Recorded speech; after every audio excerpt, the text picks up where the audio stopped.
Guys, you're going to absolutely hate the NBA picks I have in today's video, but before I get into that, I'm going to recap last night's picks, of course. This first one with the CS2 and the NHL was looking so good. These first two cashed right away, and then we're waiting on this NHL, and that's where everything went wrong because the New York Rangers did not even score a goal within the whole game. They got shut out by Florida. There was only 3 goals in the game, and 2 of those were in the last period. So these 2 NHL picks ended up chalking. The second slip also went 2-2. Gafford had a pretty good game, got, I believe, 10 points and 9 rebounds. Doncic still ended up staying under, and then Caitlin Clark hooked at that 7 assist line. Remember, guys, these are 4-man power, so don't expect these to hit every day. These have about an 11% chance of hitting, so don't go putting a bunch of bankroll on these. You should be putting $5 per slip, especially if your bankroll is less than $500. Please be putting $5 max on these slips. Also, to recap the Discord, we did cash this 25x. This was some leftover picks from Monday. We had these 4 on Monday, and then last night, Florida played here and we cashed both these unders. So if you joined the Discord on Monday, you would already be up 18.6 units, as you can see at the bottom right here. So that would be almost $100 of profit within 3 days. As always, first link in the description if you want to join. Okay, so let's dive into the NBA. The first pick I'm eyeing right here, that everyone is on, 23.6K of you guys.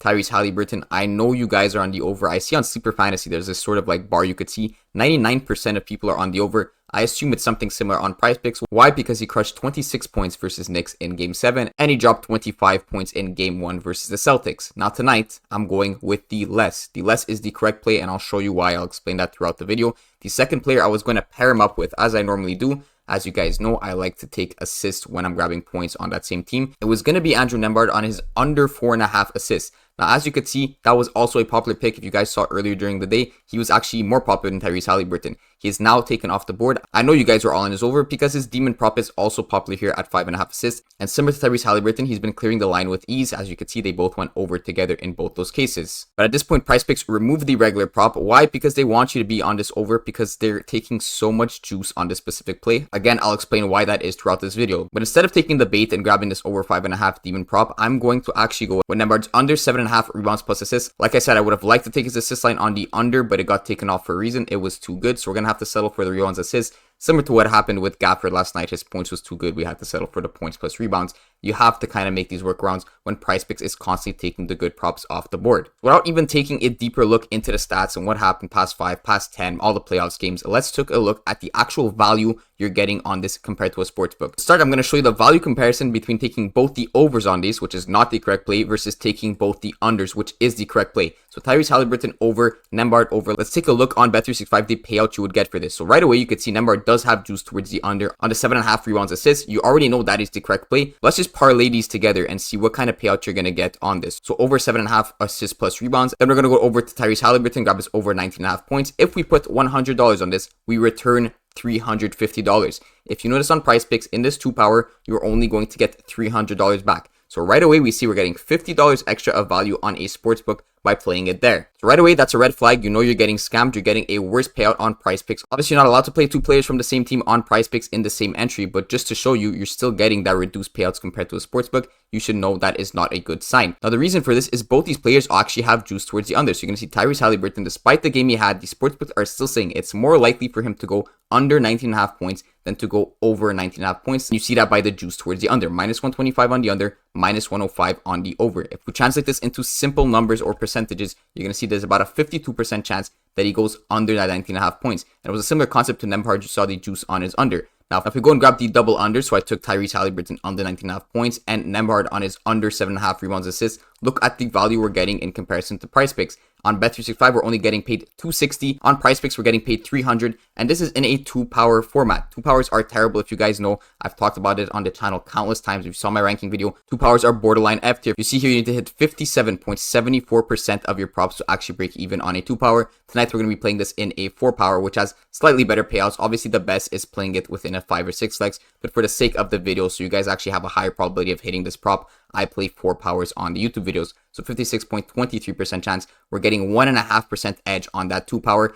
So that's literally all you have to look out to know that the correct play tonight is Tyrese Haliburton under 19.5 points and Andrew Nembhard on the under 7.5 rebounds assists. They both have juice towards that direction. And I like this as a stack because as I showed you in the recent game logs, Tyrese Haliburton hit this in game 1, 4, and 5. If we look at the last 5. If we go over to Nembhard, you can see he hit it in games 4 and 5. He did hit in the middle here without Tyrese Haliburton, but basically in the past 3 out of 5 games, with 60% of the past 5 games, they still went under together or over together. So the idea here is to cash 2 for the price of 1. I did also mention that the Demon prop is terrible. And this prop is not bad on the over because he's not going to hit it tonight. I don't know what is going to happen tonight. But what I do know is you get terrible value on Demons on Prizepicks. I've talked about this in my ranking video. I've talked about this in my Prizepicks is scamming you video. Demons and Goblins have terrible payouts when you compare it to the sportsbook. Now, Nembhard doesn't have a 6 assist line on Bet365, so I can't show you with that example, but I could show you with Peyton Pritchard, who is also a Demon. If I take his over 9.5 points, and I throw him in with any player, let's just take Tyrese Haliburton on the over 19.5 points, 100 turns into $350. If I go take these exact same 2 players on a sportsbook like Bet365, Peyton Pritchard 10 plus points, which is over 9.5 points,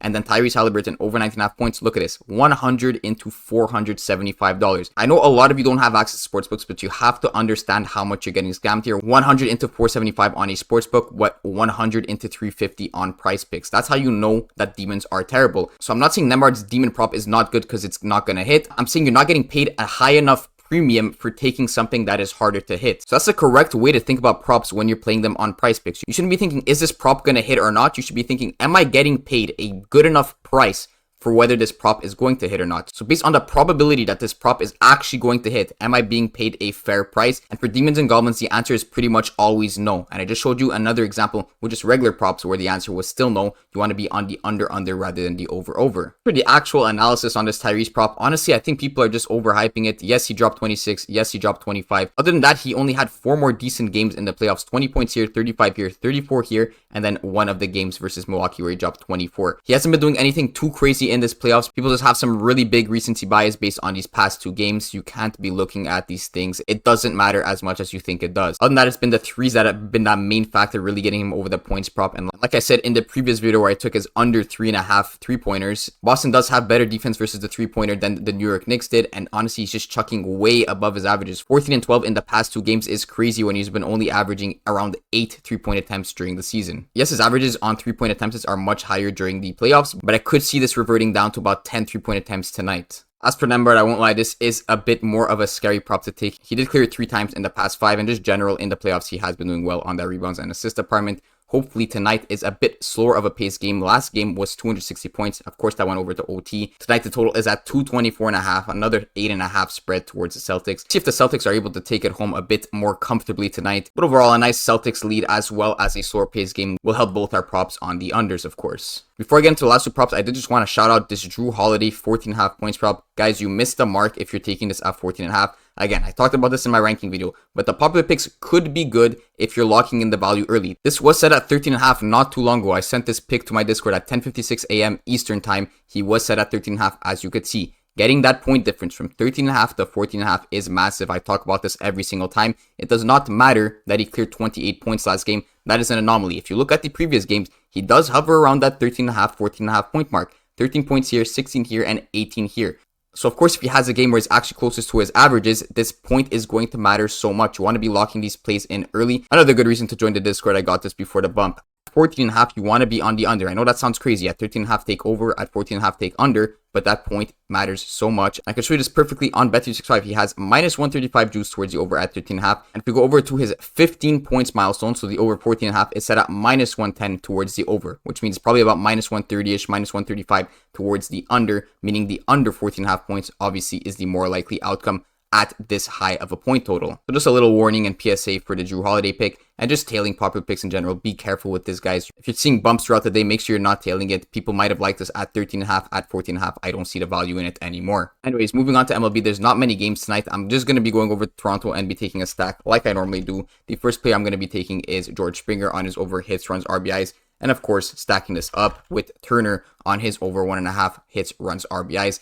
Tonight I'm going for Toronto, but it literally does not matter which team you do this with. Every team has hitters, and these guys are expected to be batting 5th and 6th. Of course, I always like to see guys within 1 to 3 batters between each other. That's exactly what we have tonight with Turner and Springer, assuming they both play and assuming this is the correct batting order. And you could do this concept with pretty much any team. If you really want to go Riley Green and Canna, if they both have good hits, runs, RBIs, props, go with the over on both of them or the under on both of them. If you like Baltimore, Gold Henderson, and O'Hearn, for example, on their over hits, runs, RBIs. The reason I like this specific stack is because, well, first of all, this game is later, so you guys are for sure going to be able to get this in, but also some very nice juice on both these players. You're going to see Turner has minus 130 towards the over, and George Springer has juice towards the over at minus 120. Also, the fact that it's correlated. There's so many things going for the slip. Let's lock this in, guys. Like I said, 1% of your bankroll, $5 max. Do not go blowing your money on these. Yes, I hit it often enough to be profitable, but I do not hit every day. Stop thinking it's possible, guys. There's a lot of liars in the industry. I will tell you firsthand, I do not win every day. This slip will not for sure hit. There's about an 11% chance. There's absolutely zero locks in this slip because there's no such thing as locks. But we're still going to lock this slip in for a 10x.